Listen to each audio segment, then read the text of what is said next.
G'day mates, it's the Doctor here, and it's been some time since my last discussion video, hasn't it? So what has happened during that time frame? Here comes Thomas!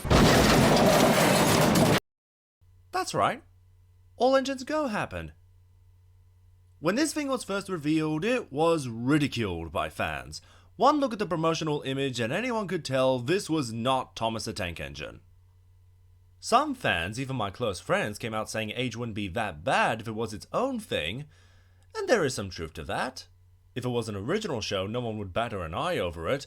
However, if Mattel wants to call this Thomas and Friends, it will be judged as Thomas and Friends.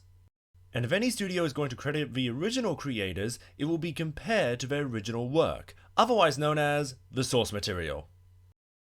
At the time of making this video, Season 1 has been released along with 14 mini-episodes and the movie special Race for the Sodor Cup. Some of you might be wondering, Doctor, why don't you have some patience, mate, and wait until all 4 seasons are released? I have better things to do! So how much did they screw up this iconic blue tank engine? Strap yourselves in for this one, hope you're having a big brekkie, because we are going over 50 things wrong with All Engines Go! Number 1. When Age was first revealed, fans quickly noticed the lack of side rods on the engine's wheels. Remember, Mattel wants to move away from CGI by cutting corners with their production budget, so this was one of their ways of cutting those corners. Number 2. Another problem with the character designs are the shadows around the eyes. For some reason, the animators felt the need to add shading around the eyes of 2D characters, which I strongly speculate is what gives Thomas his, and I quote, thug look. It looks like the characters have been beaten to a pulp, adding more discomfort to the art style that is All Engines Go. Number 3. The intro song to Age isn't that bad. It's nothing I will hum to, but it's nothing mind-numbing either. The full-length version, however, has this. Hey, there's Mia! I'm rocking out! Don't forget me, Thomas! And Diesel gets a shout! Whoever wrote this song had no experience writing lyrics. Number 4. Realism has obviously been booted out, but why do they still have points when they can bounce around onto the nearest tracks? Number 5. Physics are also completely borked. Watch this scene. Number 6. Remember when crashes meant something? How exciting it was watching things getting flipped around and broken apart? Now that realism and physics are no longer a priority, the action has lost its value. It's been reduced to a slapstick comedy like any other generic cartoon. I feel sad. Number 7. The animation is very inconsistent. Sometimes they move very fluidly, as queasy as it makes me feel. Other times they look like still images being dragged across a screen. Number 8. The majority of episodes follow the 3 strikes you're out formula. No, I'm not pulling your legs, the franchise has reverted back to the writing formula of the Miller era.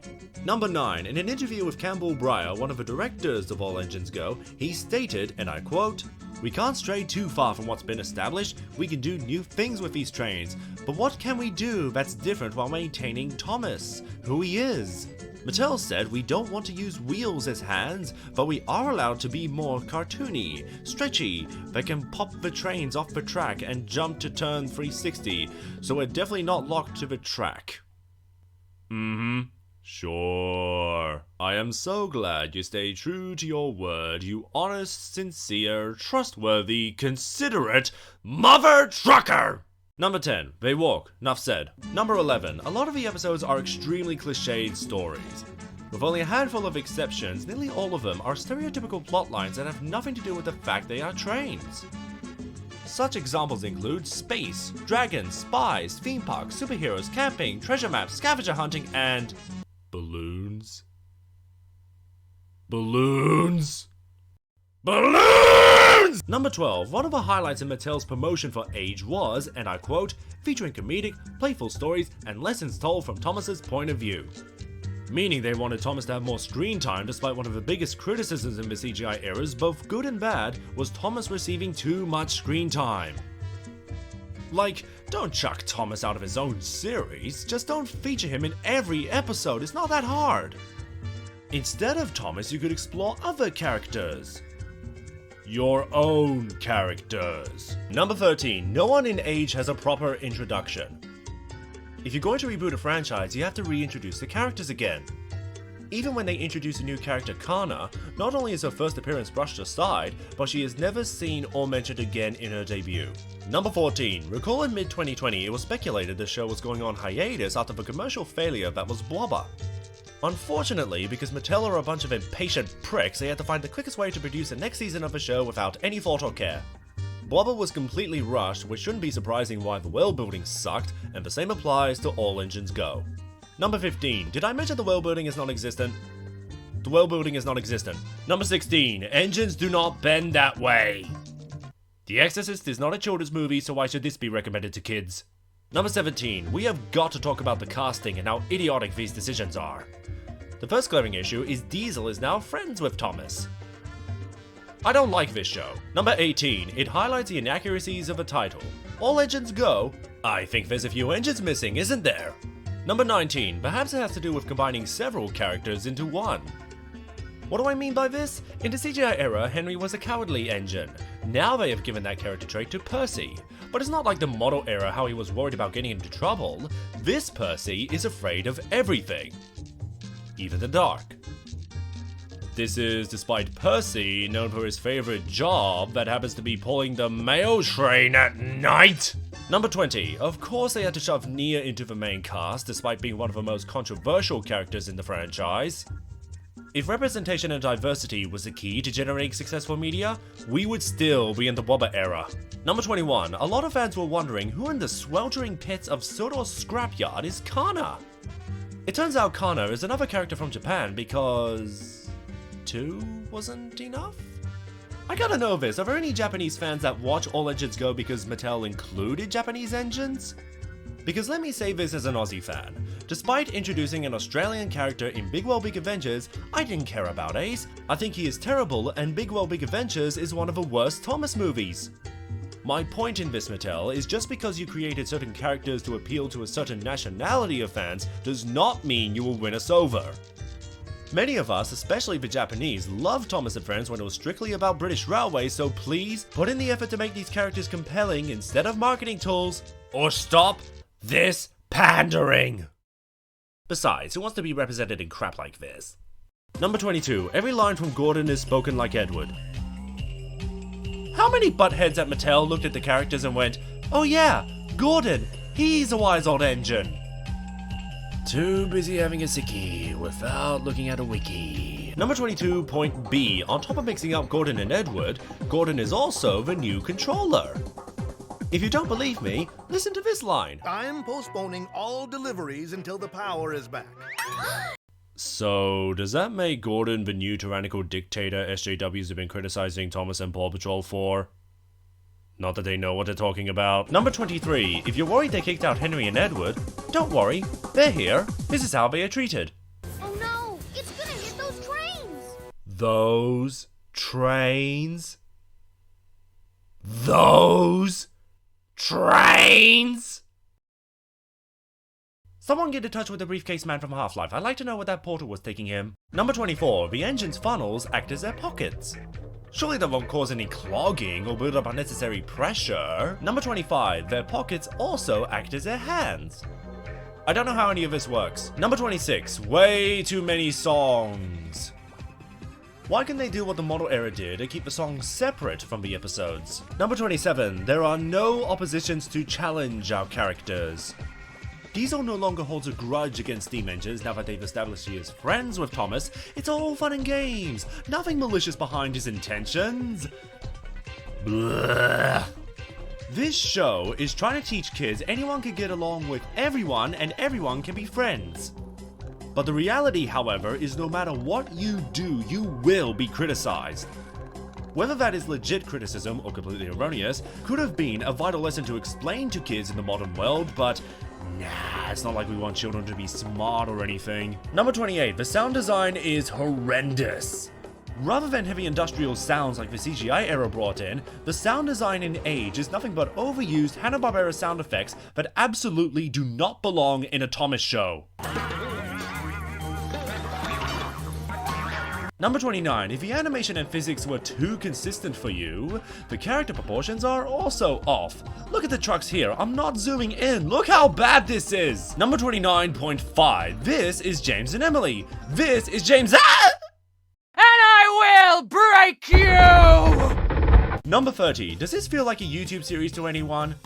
I'm not saying that to downplay any Thomas YouTuber, heck, I'm a Thomas YouTuber myself, but you have wacky expressions, cartoonish sound effects, and the aforementioned slapstick humor. If the official show becomes a satire of itself, then what is the point of the official version? Now there is no distinction between the official series and a parody series. Number 31. Rolling stock characters have their own engines. This means there is absolutely no reason for engines to exist when coaches and trucks can now move themselves around. The dimension of the world building is non-existent. Number 32. Remember how protective Thomas was with Annie and Clarabelle? Neither do the writers. Number 33. What is this? What am I looking at? How am I looking? Number 34. When I said the old mine was dark and scary, why didn't I listen? This is what happens when writers and animators are not on the same page. Or it was directed by Ryan Johnson. Number 35. Let's discuss these credits. I'm sure the studio is under obligation to credit the original creator for the characters and settings that they now own the rights to, but this is about as accurate to the books as this movie. Number 36. Whereas there's some understanding crediting Wilbert Audrey, why are they crediting Britt Allcroft as a creator? She didn't create this reboot, and the poor Sheila herself had to post a statement on Facebook explaining she has no control over the show. Remove her name from your credits, Age. Number 37.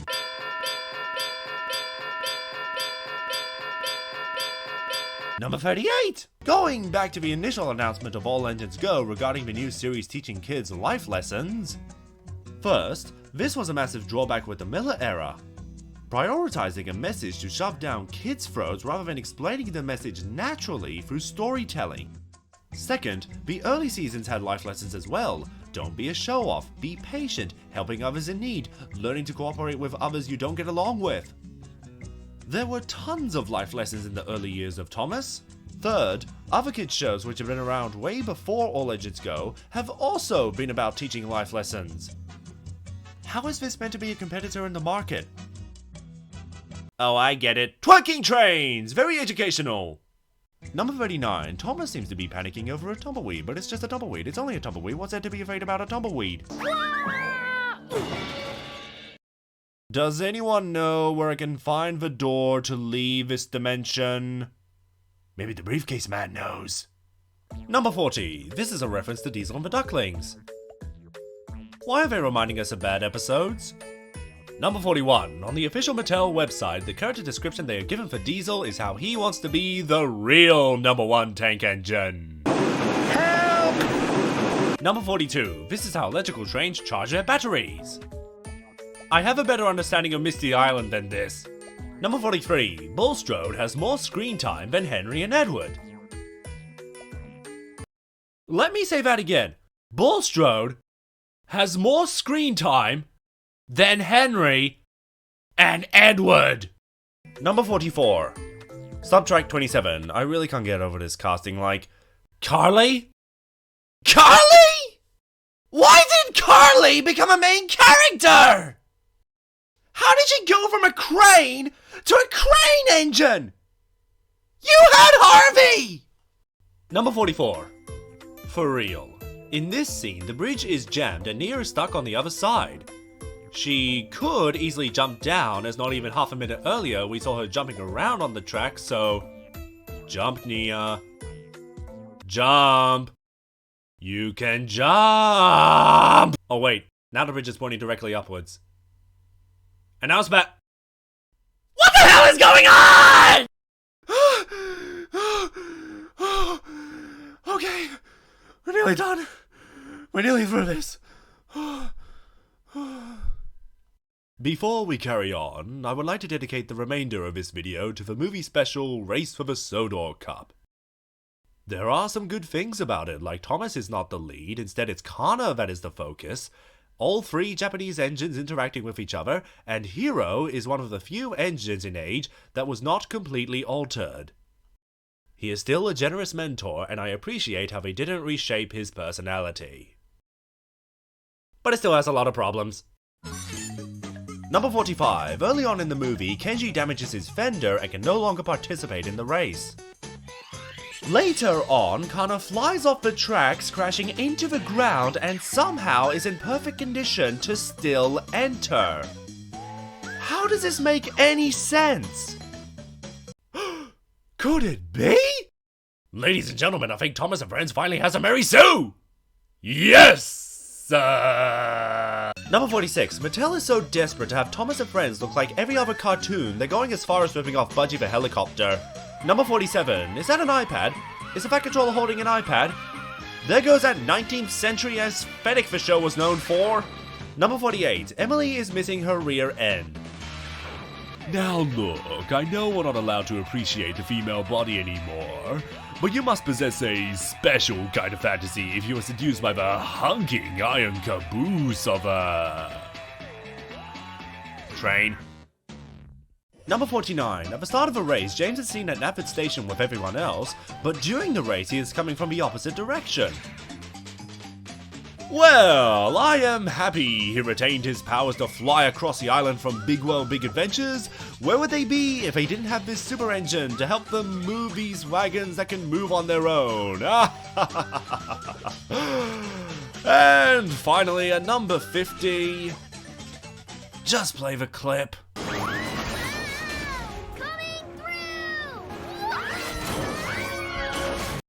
And that is going to be the end of the video, and I hope you all appreciate my efforts of drudging through this monotonous tribulation of nostalgic destruction. If you guys have been wondering why I haven't done a Thomas discussion in such a long time, the answers to that question is throughout 2021, I have been finishing up the solo series on Thames Subtractor 525's channel, as well as creating my first ever Thomas comedy on Delmar's channel.